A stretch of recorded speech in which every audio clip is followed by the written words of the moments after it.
Qu'est-ce que j'ai pu apporter? Ça va faire bientôt 20 ans que je suis présidente de la FNEAD. Donc inévitablement un petit peu de choses.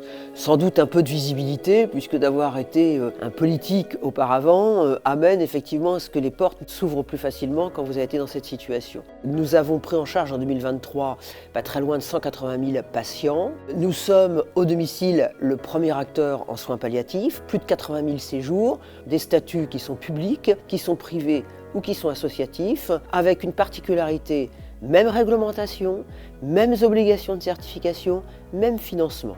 C'est très apaisant, ça permet d'éviter de se bousquiner entre nous sur des différences qui effectivement n'existent pas sur l'hospitalisation à domicile. Comme j'aime bien être un peu provocatrice, je veux l'être une fois encore. Je veux dire que notre pays a trop investi dans des murs. Les investissements hospitaliers se sont trop longtemps concentrés sur des bâtiments.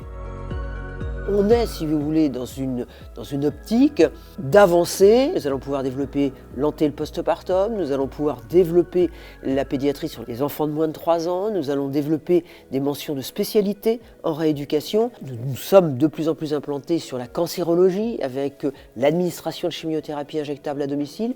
Donc on est, si vous voulez, vraiment l'outil d'évitement de l'hébergement hospitalier. Ce n'est pas moins d'hospitalisation, c'est une autre hospitalisation. Pour moi, les investissements du futur, c'est 2 choses, les technologies et les individus.